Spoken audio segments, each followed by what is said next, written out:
This is a funny story that I just thought about. And I'm not going to mention the celebrity's name, but he's kind of considered sexy and suave, and the women really love him. But I sold him a bunch of gear, and I went over to his house, and I remember going to his house, and in his living room, he had all these displays of Star Wars stuff, like Darth Vader's helmet and the lightsaber, and they were all in these glass cases, and they were really high quality reproductions, and I think some of them were actual ones. I'm not sure, but he had all this stuff all over the place, and of Star Wars, and he was like very proud of himself that he had this stuff. And he says, "What do you think?" I go, "Oh, it's very nice." And I was very quiet. And he said, "What?" I said, "Do you ever have girls come over here to to see you?" And he said, "Yeah." I said, "Do they run away screaming when they see this stuff?" He goes, "What are you talking about?" I go, "This is I said, "No, it's very, very nice, but it just seems very, very strange to have all this stuff, and I could see having one or two. He had a lot of them all over the place. So he just went a little overboard, and he just looked at me. "No, George, it's I was interested, and I thought I'd buy this stuff." I go, "Okay, no, I have no problem with it. It just seems very, very strange."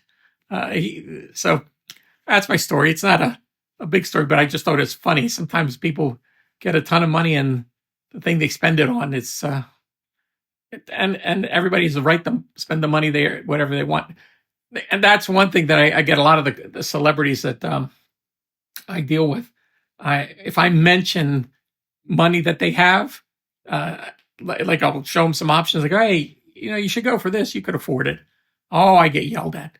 "Don't spend my money." I go, "I'm not spending your money." They said, "I worked very hard for." I said, "Never question you working hard for your money, and I don't want to spend your money. I'm just making a recommendation.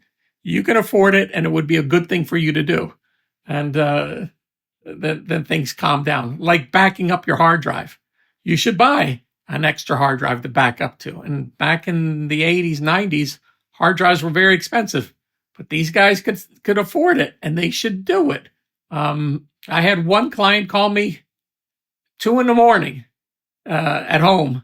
He said, "George, I got this session, and I got all these people standing right here. They're staring at me." I go, "Okay." He said, "Well, the hard drive just stopped working." And I go, "All right, did you back it up?" "No." I may have said this on another video. And I said, "Well, if you didn't back it up, there's nothing I can do." And he wouldn't hang up, and he kept on saying how all these people were there, and he wanted to put pressure on me. I go, "Nothing I could do." I had recommended that he back up the drive, and he never did. So there's a good example of the man has the money, didn't want to spend it, and I've recommended him, and this is what happens. And drives, they do crash. It's not when, it's not if, it's when. So there's my little story.